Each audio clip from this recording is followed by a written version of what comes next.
Salut à tous les amis, c'est Naïl pour la virgule, j'espère que vous allez bien. Aujourd'hui, on va se pencher sur un certain match. Un match qui a marqué quand même pas mal de gens, mais que nous, notre génération, ma génération en tout cas, et je pense que beaucoup des gens qui regarderaient cette vidéo n'ont pas vu. Et c'est aussi l'occasion pour les plus anciens de la revoir et de la revivre comme on ne la vivait pas vraiment avant. Et vous allez voir que non, le football n'était pas le même. Comme dirait l'autre, le football il a changé. Et c'est plus vrai que jamais avec un match qui date donc de plus de 25 ans, 27 ans. Et il y a des choses à dire. Il y a des choses à dire. Donc aujourd'hui, on va se plonger dans l'analyse de ce match, de ce France-Brésil 98, au Stade de France. Victoire évidemment, 3-0 de l'équipe de France, des hommes de Didier Deschamps.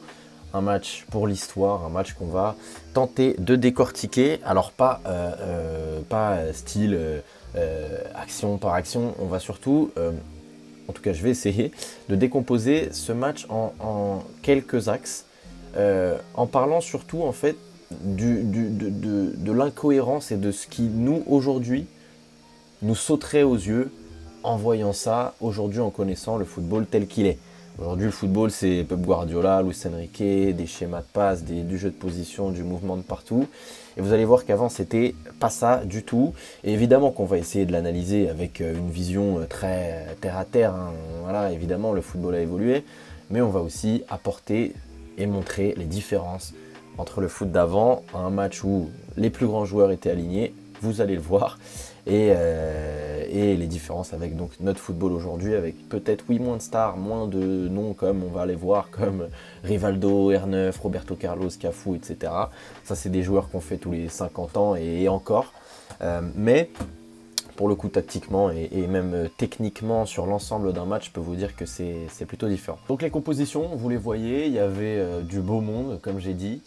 Tarafel Gol, Cafu, Aldair, Beino, Sampaio, Roberto Carlos, Dunga le capitaine, qui ont a eu quand même un rôle côté brésilien. Et pour le coup, moi, c'est un nom que j'avais peut-être entendu une fois dans ma vie.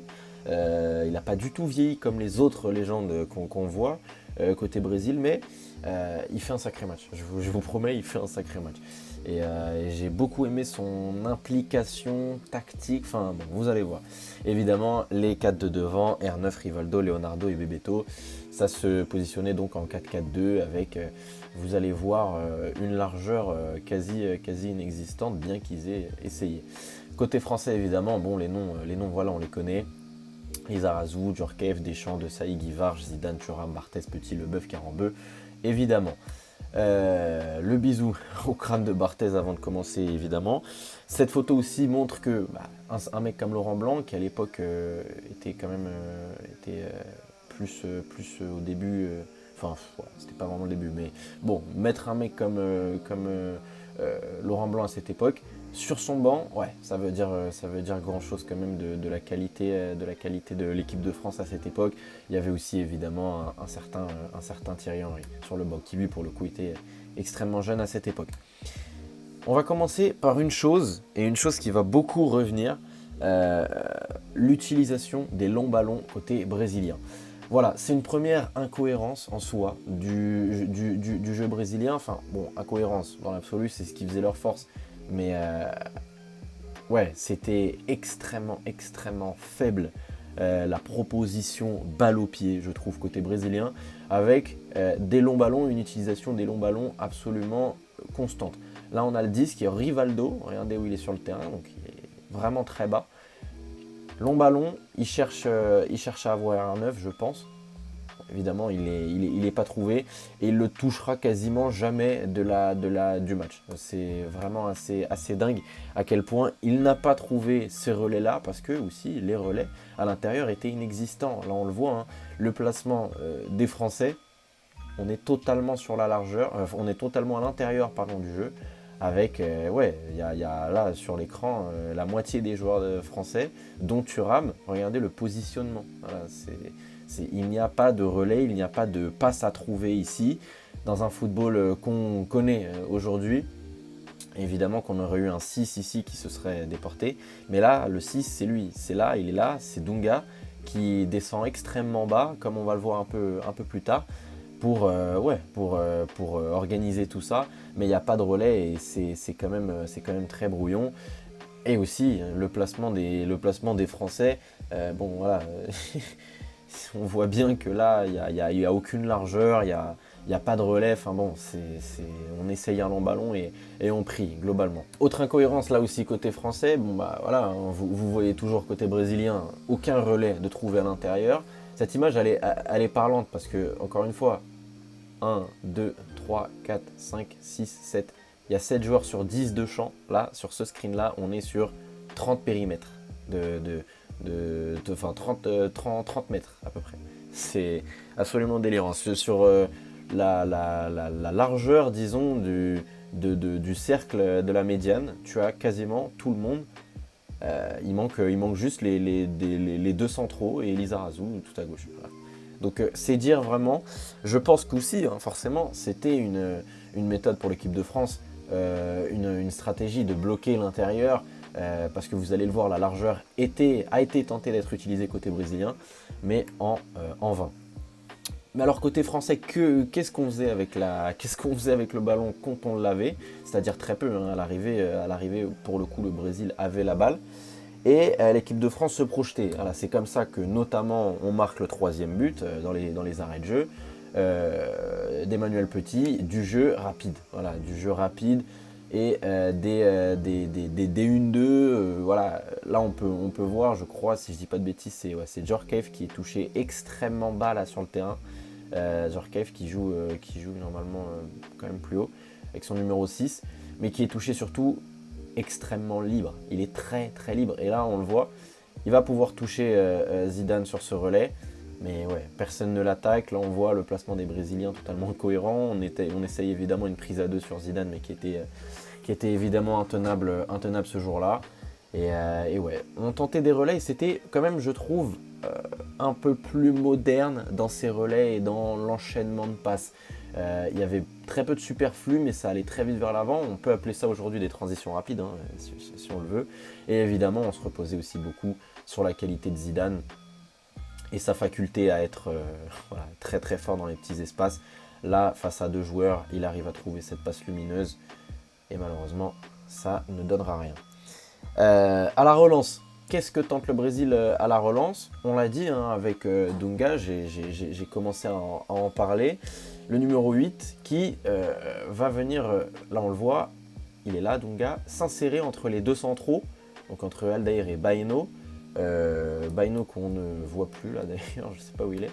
Mais voilà, Dunga fait cette course vers le bas pour décrocher justement, même s'il attire personne puisqu'il n'y a absolument pas de pressing sur la première période. En début de seconde, ça va un petit peu changer, vous allez le voir, mais il n'y a absolument pas de pressing côté français. On ne sort pas sur le vis-à-vis, on fait vraiment juste, on bloque les lignes de passe et encore là, typiquement, on force cette passe sur très bonne question sur qui c'est d'ailleurs, Sampaio je crois. On ne le trouve pas. Mais donc, on tente quand même de trouver Dunga qui s'insère là entre les deux, même si bon, ça a été encore une fois très très laborieux pour ressortir le ballon et on en arrivait souvent à la fin avec le Brésil qui jouait des longs ballons sur la vitesse d'R9 ou de Bebeto. Côté français aussi, Zidane essayait de faire ça, même si ça donnait pas grand chose. Pour le coup, l'équipe de France était bien organisée défensivement, le Brésil aussi. Là-dessus, on peut pas dire grand chose. Mais voilà, Zidane aussi essaye en tant qu'électron libre, on le voit, très tôt dans le match, à revenir aider à la relance. Et ça va aller très vite justement derrière. Sur ce pressing justement que je disais absolument inexistant, encore une fois là, une preuve, passe négative, comme on pourrait appeler aujourd'hui, de Roberto Carlos, enfin sur Roberto Carlos, mais absolument personne ne va l'attaquer. Je pense Guivarch, là, qui va absolument pas sortir sur le vis-à-vis. Hop, on reste en place toujours avec ce 4-4-2, cette forme de 4-4-2. Là pareil, on reste en place, on voit une sorte de 4-4-2 avec personne qui sort sur le vis-à-vis, mais surtout quasiment de l'homme pour homme. Thuram qui suit, Karambeu aussi normalement, qui devrait suivre ici son vis-à-vis. Et ouais, non, globalement une absence de pressing assez certaine.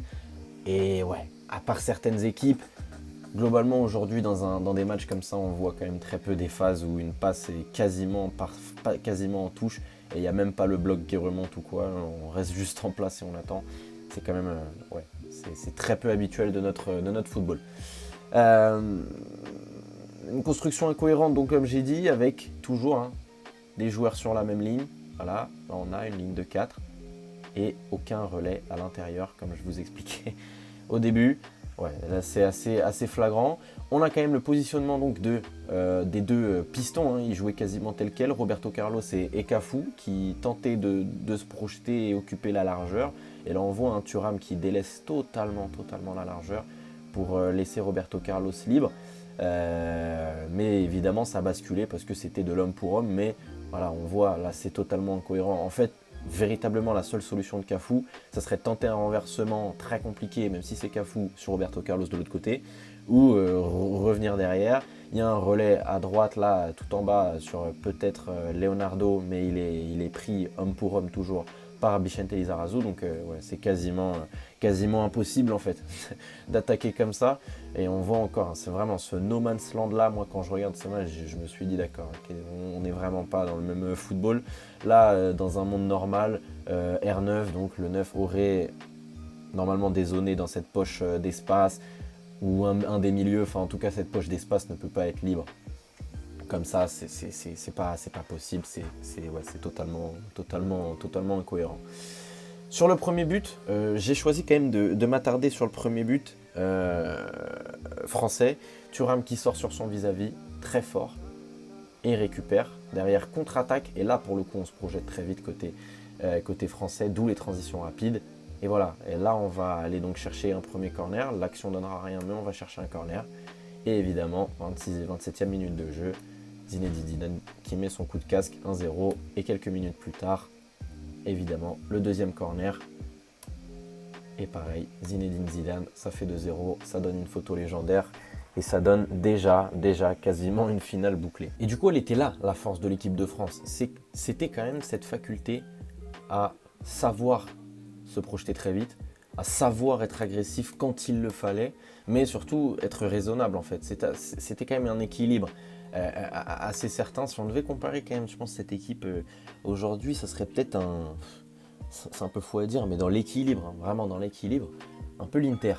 Cette équipe, agressive quand il faut l'être, c'est savoir laisser le ballon à l'adversaire quand il le faut aussi, et c'est savoir être piquant quand il le faut. C'est un des premiers pressings, si ce n'est le premier pressing, honnêtement. Il est effectué par Thuram, mais ça donne une action de but et ça donne un but derrière, un corner. Donc voilà, c'est dire quand même la force qu'avait cette équipe de France, à savoir être piquant quand il le faut, savoir presser quand il le faut et être très dangereux quand il le faut. La deuxième mi-temps sera quand même pareil, globalement largement maîtrisé par l'équipe de France qui aura toujours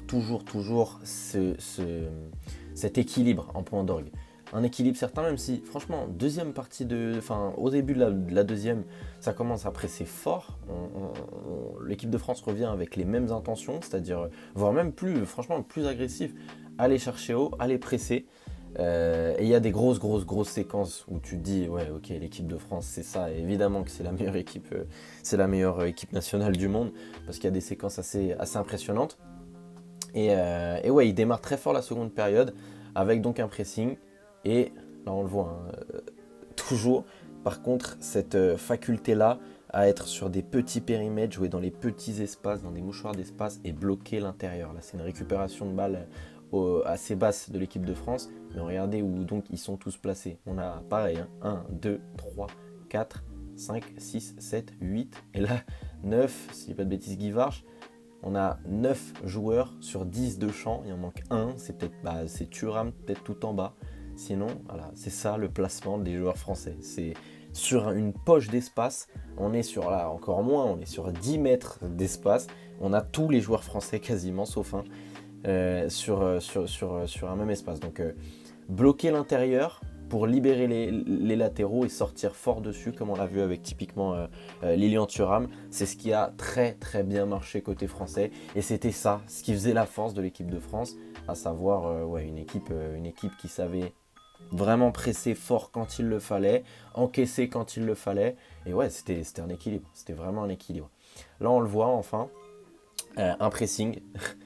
Et l'équipe de France était capable aussi de faire ça, un pressing, passe négative, mais cette fois-ci c'est Zidane, je crois, ou peut-être Djorkaeff, je sais pas, qui va presser fort le gardien, ça donnera rien. Et à l'arrivée, donc comme j'ai dit, le troisième but, il vient aussi d'un pressing intense, une contre-attaque est derrière, l'équipe de France qui marque le troisième but et qui va chercher sa troisième étoile. Donc, qu'est-ce qu'on pourrait sortir de ce match Qu'est-ce qu'on pourrait sortir que l'équipe de France était une équipe très équilibrée, mais très loin évidemment des principes d'aujourd'hui. Et évidemment, le Brésil était aussi, encore je trouve, plus loin dans le côté moderne que ce qu'est le football aujourd'hui. Et le football avant, c'était surtout des individualités en fait, où on cherchait énormément des longs ballons. Là, typiquement, hein, ce ballon-là vient d'un long ballon, je crois, français, où on va chercher la profondeur. Ouais, la profondeur c'est bien, mais c'est pas vraiment la profondeur qui a été cherchée, c'était l'homme, c'était l'individuel, c'était R9 d'un côté, Zidane de l'autre, et on attend la magie. Mais c'était ça aussi le football, et c'est pour ça, je pense aussi que les héros d'antan étaient et sont aussi encore aujourd'hui respectés et légendaires parce qu'ils faisaient tout. C'était les hommes, les grands protagonistes des matchs, là où aujourd'hui le football est bien plus collectif. C'est la fin de ce débrief, j'espère qu'il vous aura plu. N'hésitez pas à nous dire en commentaire si ça vous plaît, ce genre de rétrospective, d'analyse d'anciens matchs. On va essayer d'en faire plus, aussi des plus récents, parce que c'est vrai que 98 j'ai fait très très large. Et n'hésitez pas à le dire si ça vous a plu. À bientôt.